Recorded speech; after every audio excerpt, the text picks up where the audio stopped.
அரசாங்க அதிகாரிகள் நச்சு கொண்டிருக்கிறது என்றால் நாங்கள் என்ன வேணுமென்றாலும் செய்வோம், யாரும் கேள்வி கேட்கிறார். கேள்வியுமே இல்லாமல் அந்த பிள்ளைகளை ஒரு 3 வருஷமாக டொய்லெட் கிளீன் பண்ணவும் பேஷண்ட்ஸ் இது புண் கிளீன் பண்ணாமல் கிளீன் வச்சுக்கொண்டு தொண்டர் அடிப்படையில் தான் வேலை செய்தது என்றதையும் அதுக்கு பிறகு இவர் சொல்லியிருக்கார்.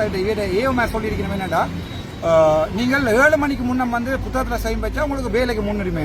அதுக்கு அவர் என்னென்றால் இதே வைத்தியசாலை ஊழியர்கள் தான் நிலத்தில் போட்டு அடித்ததையும் தரதரவன் இழுத்து கொண்டு போனதும் இந்த வீடியோக்கள் எல்லாம் இருக்கு. அதோட ஒரு பாராளுமன்ற உறுப்பினரை போக முடியாதுன்னு சொன்னது என்ற ஒரு கேள்விக்குரிய அவர் இப்போ சொல்ல விரும்புகிறேன். பாராளுமன்றம் நான் செவ்வாய்க்கிழமை போகக்கூடாதுக்காண்டி பகிரத பிரதினம் செய்து கொண்டிருக்கிறார் தானா சங்கமுத்தி. எனவே அமைச்சர் தெளிவாக சொல்லியிருக்கிறார். அர்ச்சுனா கேட்கறது சரியான விஷயம். நீங்க பிள்ளையான ரிப்போர்ட் அடிச்சிருப்பீங்க. வந்து வீடுகள் இல்லாமல் சனமெல்லாம் ரோட்ல கொட்டில்கள் இருக்கு, அதுதான் அடிப்படை தேவை. அதை விட்டு போட்டு இந்த பெரிய கலாச்சார மண்டபத்தை நாங்கள் கட்டுறாலும் ஒரு பெரிய யோசனமும் இல்லை. அவன கேள்விகள் கேட்கல அவா என்னென்றால் நீங்கள் கேட்கக்கூடாது சம்பந்தமான கேள்விகள் என்ற மாதிரி. அப்போ இன்றைக்கு கௌரவ அமைச்சர் சந்திரசேகர் தலைமையில் வந்து டிசிசி மீட்டிங் முதலாவது மீட்டிங் தொடங்கினது. அதில் வந்து 2024ஆம் ஆண்டு அறிக்கை இருக்கு தானே, அந்த அறிக்கை சம்பந்தமாக வந்து விவாதங்கள் நடந்தது. அதில் வந்து கனவிடயங்கள் வந்து முக்கியமாக பார்த்தீங்கன்னா உதாரணத்துக்கு சுற்றுலாத்துறையில் மொத்தம் 65 மில்லியனில் 9 மில்லியன் தான் செலவழிச்சிருக்கு. மிச்சம் 54 மில்லியன் 55 மில்லியன் வந்து செலவழிக்கல.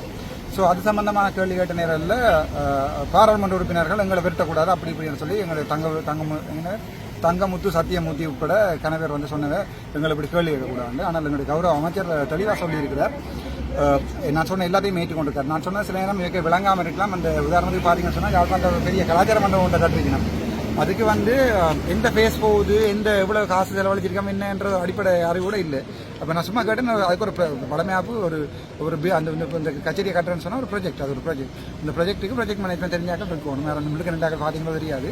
அப்போ நான் அவர்கிட்ட கேட்டேன், இந்த ப்ராஜெக்ட் வந்து ஒரு project business case, business charter அதெல்லாம் இருக்கா, கம்ப்ளீஷன் ரிப்போர்ட் இருக்கா, மோட்டிங் ரெகுலேஷன் ரிப்போர்ட் இருக்கா, அது தவிர லெசன் லேர்ன் இருக்கா, இது 10 வருஷ ப்ராஜெக்ட் என்றா ஏன் இப்போ 4-5 வருஷமாக போக சம்பந்தமான கேள்விகள் கேட்கல. அவள் என்னென்றால் நீங்கள் கேட்கக்கூடாது சம்பந்தமான கேள்விகள் என்ற மாதிரி அப்போ நான் அவருக்கு தெளிவாக வழங்கப்படுத்தினேன். அது தவிர இந்த அரசாங்கம் நாங்கள் விரும்பின மாதிரி தான் செய்வோம் என்ற ஒரு அடிப்படை தோரணை அடிப்படையில் 2 பேர் கதைச்சவர்.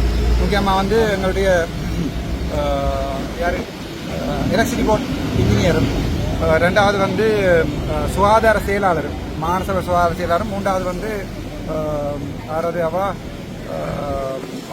அபிவிருத்தி அதிகார சபை நினைக்கிறேன். அந்த வீடியோ எடுத்து பார்த்தீங்கன்னா தெரியும். இப்போ 3 பேருக்கும் தெளிவாக அமைச்சர் தெளிவாக சொல்லியிருக்கிறார். அர்ச்சுனா கேட்கறது சரியான விஷயம். நீங்கள் பிள்ளையான ரிப்போர்ட் அடிச்சிருப்பீங்க. அடுத்த முறை வரைக்கும் ஃபுல் கம்ப்ளீஷன் ரிப்போர்ட்டையும் கண்டு வாங்கணும். அது என்னென்றால் இப்போ பொதுமக்கள் இதை வழங்கிக் கொள்ளணும் என்னென்றால் பொதுமக்கள் இதை வழங்கிக் கொள்ளணும் என்றால் இப்போ உதாரணத்துக்கு அரசாங்கம் வந்து இப்போ 4000 மில்லியன் வந்து யாழ்ப்பாணத்துக்கு நிதிக்கு ஒதுக்கீடு செய்கிறேன்டா அந்த நிதியை எப்படி பாவிக்கிறோம்ன்றது இந்த டிசிசி டிஸ்ட்ரிக்ட் கோஆர்டினேட்டிவ் கமிட்டி மீட்டிங்கில் தான் நாங்கள் டிசைட் பண்ணுறது. அப்போ பார்க்கணும். இப்போ வேலை இல்லாமல் கனவேர் இருக்கணுமா, அல்லது வந்து ரோட்டு போடாமல் சனமெல்லாம் கஷ்டப்படுதா, அல்லது வந்து வீடுகள் இல்லாமல் சனமெல்லாம் ரோட்டில் கொட்டில்கள் இருக்குது, அதுதான் அடிப்படை தேவை. அதை விட்டு போட்டு இந்த பெரிய கலாச்சார மண்டபத்தை நாங்கள் கட்டுறாலும் ஒரு பெரிய யோசனமும் இல்லை. கலாச்சாரத்தை கட்டி கலாச்சாரத்தை செய்யக்கூட சனத்துக்கு சாப்பிட்றது அடிப்படை தேவை, சாப்பாடு வருமானம் அதெல்லாம் பார்க்கணும். அப்போ நான் அந்த ப்ரொஜெக்டுகளை நான் திருப்பி கொண்டு வாங்கன்னு சொன்ன உடனே அதுக்கு வந்து பதட்டமாக போயிட்டு அது முழுக்க தேட போகிறேன். அப்போ அவட கேட்டு நான் ஒரு ப்ரொஜெக்ட் மேனேஜ்மெண்ட்டாக ஏர்லி ஸ்டேஜ் ஒரு ஸ்டேஜ் 5 இருக்குது. இனிஷியேஷன், பிளானிங், எக்ஸிக்யூஷன், அப்படி ஒரு 5 ஸ்டேஜ் இருக்கு. அப்போ அந்த 5 ஸ்டேஜையும் அவட்ட கேட்க நாங்கள் எல்லாம் மாஸ்டர்ஸ் முடிச்சேன்னு சொன்னால் நாங்கள் இந்த பேசிக் அந்த 5ஐயும் சொல்லுங்கன்னு சொல்லி இனிஷியேஷன், பிளானிங், கம்ப்ளீஷன் அப்படி 5 இருக்கு. அப்போ 5ஐயும் சொல்லுங்க. அது கூட சொல்லலாமல் நிற்கணும் என்றால் அரசாங்க அதிகாரிகள் நச்சு கொண்டிருக்கிறது என்னென்றால் நாங்கள் என்ன வேணுமென்றாலும் செய்வோம், யாரும் கேள்வி கேட்கிறார்.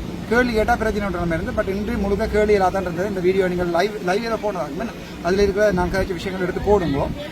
அது தவிரவும் அடுத்த மீட்டிங்கில் அவ்வளோத்தையும் அதுக்குரிய நான் கேட்ட அவ்வளோத்தையும் கொண்டு வர சொல்லி கௌரவ அமைச்சர் சொல்லியிருக்கார். நான் வந்து இது கேள்வி கேட்கறது ஏற்கனவே இருந்தவர்கள் கல்லறை ரெண்டு பிடிப்பதற்காக இல்லை, விட்ட பிள்ளைகள்ல இருந்து இனிமேல் பிள்ளை வராமல் முன்னுக்கு நடக்கணுன்ற பேர் தான் நான் யோசிக்கிறேன். ஆனால் அது விளங்காமல் ஒரு சில அரசாங்கம் நாங்கள் இவ்வளோ பெரிய அரசாங்க உத்தியோகத்தில் இருக்கிறோம், எங்களை கேள்வி கேட்கிறார், என்னோட எம்பி கேட்கலாம்ன்றதுக்குரிய பதில தெளிவாக கௌரவ அமைச்சர் சொல்லியிருக்கிறார். இல்லை கேட்டதுக்குரிய அவ்வளோ பதிலோடையும் அடுத்த முறை வாங்கன்னு சொல்லி. ஸோ அதை போடுவோம். மற்றது அந்த சமூகம் போன்ற 1-2 மீடியா மட்டும் முழுக்க விட்டுருந்தது. ஆனால் ஒரு சுயாதீன யூடியூபரை உங்களுக்கு விடையில அது சம்பந்தமா நான் அடுத்த மீட்டிங்ல கதைக்கிறேன். இப்போ 1-2 பேரை மட்டும் விடையணும்னு சொன்னா ஏதோ ஒரு ரீசன் இருக்கும்.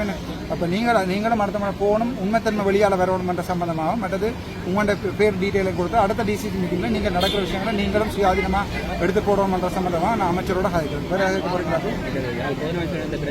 போதனா வைத்தியசாலையில 170 அதில் இருக்கிற நீங்கள் அவையோட கதைக்கலாம். 70 பேருக்கு வந்து 3 வருடமாக 5 மாத சம்பளம் உச்சபட்சமாக கொடுத்து வேலை வச்சிருந்திருக்கணும். அது சம்பந்தமா இவர் தந்தை ரிட்டன் இதோட தான் நான் யாழ்ப்பாணம் வைத்தியசாலையில் நான் வடிவ போனேன், போய் ரெக்கார்ட் பண்ணிக்கொண்டு தான் போனேன். போய் வணக்கம் டாக்டர் சத்தியமூர்த்தி சொல்லி போனால் அந்த ரெக்கார்டிங் வழியால் வந்திருக்கும்.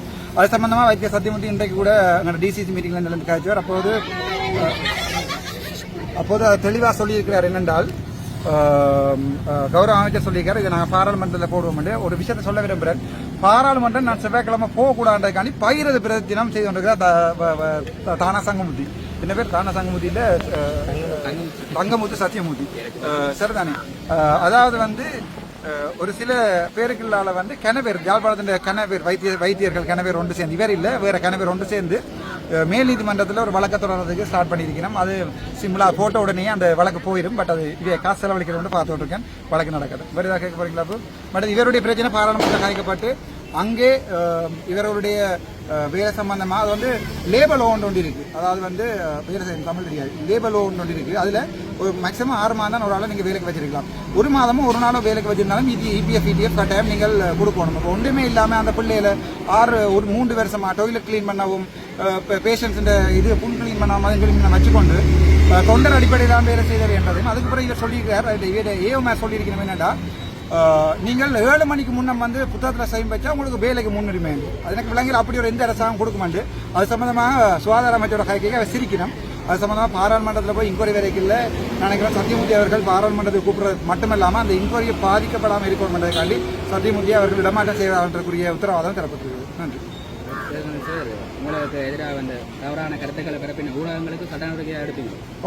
முக்கியமாக பார்த்தா அந்த சமூகம் போன்ற ஊடகங்கள் பார்த்து அதை விட ஒரு தனிப்பட்ட யூடியூபர்ஸ் நான் உண்மையாவே தம்பி மேல தான் பார்க்குறேன். நான் இப்போ ஒரு வழக்கு கொண்டு போட்டு சுப்ரீம் கோர்ட்டுக்கு கொண்டு போனால் ஒரு முறை வேறு இறங்குறது லட்சக்கணக்காக முடியும். இந்த யூடியூபால வருமானத்தால் செய்யலாது.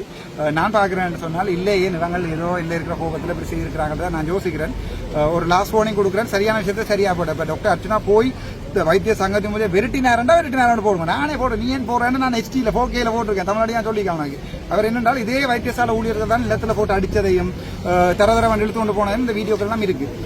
அதோட ஒரு பாராளுமன்ற உறுப்பினரை போக முடியாதுன்னு சொன்னது என்ற ஒரு கேள்விக்குரிய அவர் இப்ப கூட அதே மாத்தி கதைச்ச மாதிரி அதோட அவர் கதைச்ச விஷயத்தினா அந்த ஒரு you are suppose to goal me sir என்றது வந்து என்னென்றால் நீங்கள் என்னுடைய சேரா என்னை சேர் என்று கூப்பிடக்கூடிய நிலைமைக்கு தள்ளப்பட்டு இருக்கிறீர்கள் தான் நான் சொல்றேன். யூ கோல் மீ சார் என்று நான் சொல்லல. அப்ப நீங்கள் கதை கேட்க ஒரு நாளுமே நான் சேர் என்ன கூப்பிடுறேன் அண்ணாண்டு தான் கூப்பிடுறேன். அவங்கள இல்லை, எனக்கு அப்படி தேவையும் இல்லை. நான் அப்படியான ஆளும் இல்லை. அப்படி இதுவரைக்கும் டாக்டரா வேலைக்கு கூட என்ன ஒருத்தரும் இவன் வேலை செய்யற ஸ்டாஃப் சேரன்னு சொன்னா நீங்க சேரன்னு சொல்றேன் அண்ணாண்டு கூப்பிடுறது தான் நான் கதைக்கிறாள்.